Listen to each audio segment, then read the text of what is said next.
Chào mọi người đã đến với No Pen No Game. Mình là Duyên, là một họa sĩ game. Đây là series mình sẽ chia sẻ những kiến thức, kinh nghiệm cũng như những trải nghiệm thú vị trong quá trình mình làm nghề.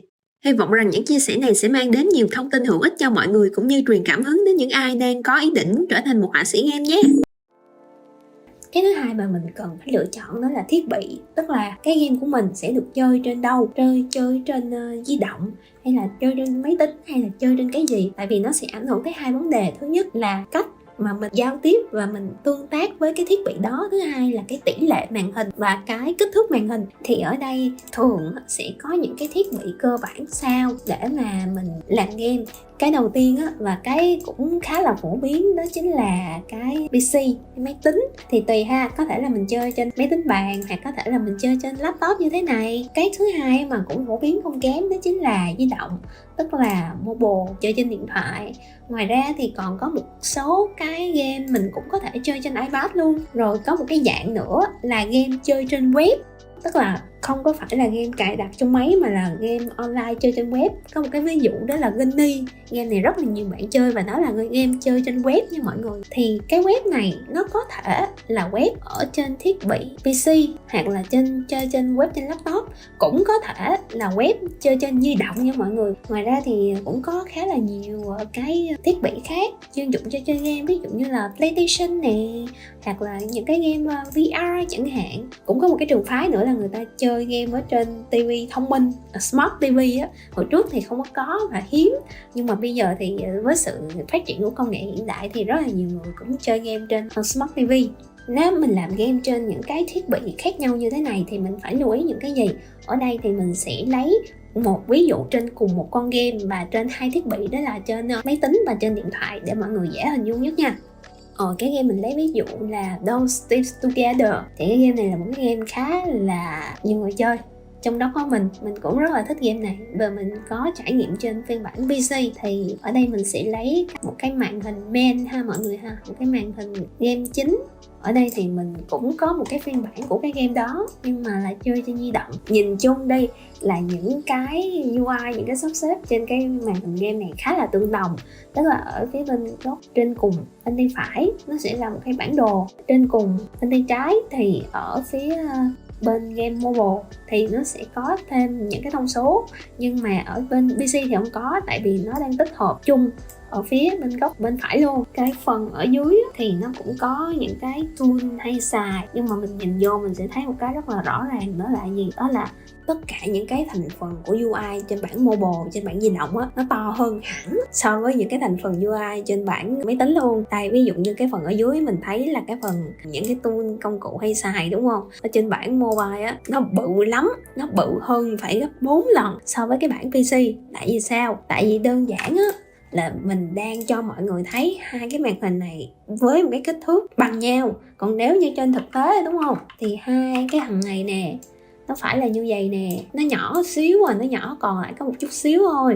Cho nên á, là tất cả những thành phần UI của nó phải làm to ra. Đó là một cái nghịch lý, là cái màn hình to thì icon nó nhỏ, mà màn hình nhỏ, cái yếu tố về UI thì nó phải to. Nó bị ngược ngạo như vậy. Thì không chỉ về những cái icon, item mà nó liên quan tới phần chữ luôn.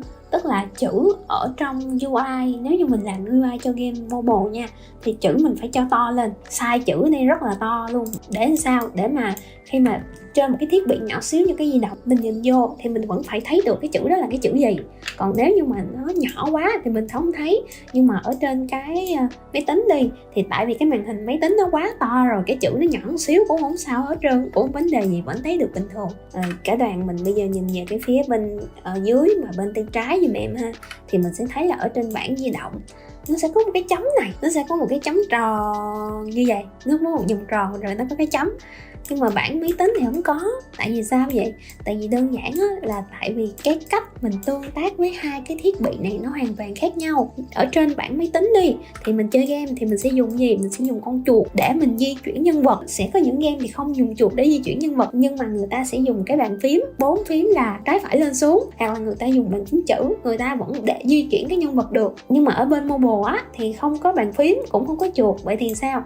Vậy thì mình sẽ phải dùng một cái ngón tay bên trái, dùng nó làm công cụ di chuyển, và người ta quy định cái vùng này để mà mình để cái ngón tay cái bên trái vô di chuyển nhân vật thì nhân vật mới chạy được, chứ không thì nhân vật đứng yên. Và mình sẽ sử dụng bàn tay phải làm những cái tác vụ khác, ví dụ như là nhấn nút này nút kia, tấn công, thêm skill, lụm cái này lụm cái nọ. Cho nên là trong quá trình mình làm game á, thì mình phải xác định cho rõ cái thiết bị mình sử dụng là cái gì để mà mình có thiết kế game cho nó phù hợp. Và cái ví dụ về cái việc mà di chuyển bằng chuột hay là di chuyển bằng ngón tay nó chỉ là một cái ví dụ rất nhỏ thôi, bởi vì sẽ còn nhiều những tính năng nữa, có sự khác biệt giữa hai cái thiết bị này, và cũng sẽ có nhiều những cái tính năng nữa mà nó có sự khác biệt giữa hai phiên bản là chơi trên máy tính và chơi trên điện thoại. Cho nên là bắt buộc mình phải làm cho đúng, chứ nếu không á là cái game của mình trên thực tế là mình sẽ không chơi được, không chơi mướt.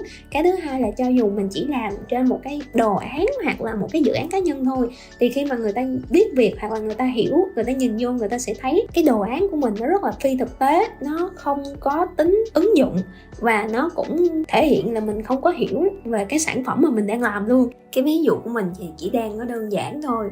Tại vì sao? Tại vì cho dù là phiên bản máy tính hay là phiên bản mobile á, thì nó đều đang là màn hình ngang, tức là mình sẽ chỉ cần điều chỉnh một số thành phần về cái tỷ lệ to nhỏ mà thôi. Còn sẽ có một cái số trường hợp gọi là nó ác đạn hơn á, là nó đổi từ màn hình ngang thành màn hình dọc. Và chuyện đó là có nha mọi người, chuyện đó hay xảy ra trong ngành này lắm. Nhưng mà nếu như mà mọi người tưởng tượng ha, một cái game như vậy mà màn hình dọc rồi sao mà chơi, thì mình sẽ phải sắp xếp lại toàn bộ tất cả những cái layout, những cái yếu tố UI trên cái game này. Nếu như mà mình đi sâu và đi kỹ hơn một xíu nữa thì mình sẽ thấy là di động, gọi là di động nói chung thì sẽ có rất là nhiều hãng di động. Rồi mỗi hãng di động á, có rất là nhiều dòng máy khác nhau. Đôi khi sẽ có những cái dòng máy cái tỷ lệ màn hình nó cơ bản sẽ khá giống nhau, nhưng mà đôi khi sẽ có một số dòng máy á, tỷ lệ màn hình nó rất là kỳ cục, hoàn toàn dài hơn hoặc là nó bự hơn hẳn luôn. Đây là một con điện thoại mà màn hình của nó siêu dọc luôn. Ví dụ như một cái màn hình dọc, nếu như mà nó ở trong một cái màn hình dọc cơ bản ha, thì cái game này nó sẽ nhỏ giống vậy. Nhưng mà vô đây nó sẽ bị hoãn hai cái khúc đầu trên đầu dưới, nó bị hoãn cái khúc này. Không lẽ vô cái game này bây giờ mình kéo dọc nó ra? Không, mình không có được làm vậy nha. Mình sẽ có những cái cách xử lý cho các trường hợp này. Cái này nó sẽ phụ thuộc vô một cái nữa mình gọi là engine game. Thì cái này nó sẽ cũng là một trong những cái yếu tố cơ bản trong cái người làm game, nhưng mà nó sẽ dành cho những cái nhà phát triển, các bạn IT, các bạn dev hơn là các bạn họa sĩ. Cho nên là nếu là tư cách một người họa sĩ thì cái phần engine game này mình sẽ không có nói ở phần đầu, mà mình sẽ nói ở phần sau. Tại vì ở phần sau thì chắc chắn mình cũng phải đụng trong cái lúc mà mình export file, thì đại khái là nó sẽ có rất nhiều cái tỷ lệ màn hình, có rất nhiều kích thước màn hình khác nhau và có rất nhiều thiết bị khác nhau. Cho nên mình phải lựa chọn được một cái thiết bị nào mà mình nhắm tới ngay từ đầu, chứ mình không có thể mà ở lúc thì làm game PC mà lúc thì làm game điện thoại được. Nhưng mà câu hỏi đặt ra là vậy là nếu như mà mỗi cái thiết bị như vậy có tỷ lệ màn hình khác nhau thì mình chỉ được làm game cho một cái thiết bị đó thôi hả? Ví dụ như là mình làm một cái game kích thước màn hình và tỷ lệ màn hình của iPhone 6 thì chỉ có iPhone 6 hoặc là những cái con đúng như vậy thì mới chơi được. Còn ví dụ như mà mình lên đời iPhone là mình phải nghỉ game, xóa game hả? Thì chuyện đó cũng sẽ không xảy ra ha. Lúc đó thì mình sẽ có những cái phương án mình tùy chỉnh khác. Nó sẽ có rất là nhiều thiết bị khác nhau và có rất là nhiều tỷ lệ màn hình khác nhau. Mình phải dự trù phương án cho tất cả những cái màn hình mà cái game mình có thể hiển thị được. Đặc biệt là sẽ có một trường hợp nữa là mình phải dự trù luôn cho những cái màn hình tương lai nó sẽ hiển thị, tại vì công nghệ thay đổi mỗi ngày. Chính vì vậy nên là thông thường khi mà mình làm game mình sẽ có một cái kích thước chuẩn mà mình hay sử dụng ở trong game. Nếu như mà là màn hình ngang á, thì sẽ là 1920 x 1080. Còn màn hình dọc á, thì mình làm ngược lại là 1080 x 1920. Độ hiển thị thì tùy mọi người set, nhưng mà để hiển thị trên web ok, mọi người để 72 là ok rồi đó. Quay lại cái game của chúng mình thì bởi vì cái game của chúng mình sẽ là một cái game merge trên di động, cho nên là mình sẽ set kích thước là 1080 x 1920 và đây sẽ là kích thước chuẩn. Đừng quên nhấn like, share và subscribe để không bỏ lỡ bất kỳ video nào trong series No Pen No Game. Cảm ơn các bạn rất nhiều và hẹn gặp lại các bạn trong những video tiếp theo nha.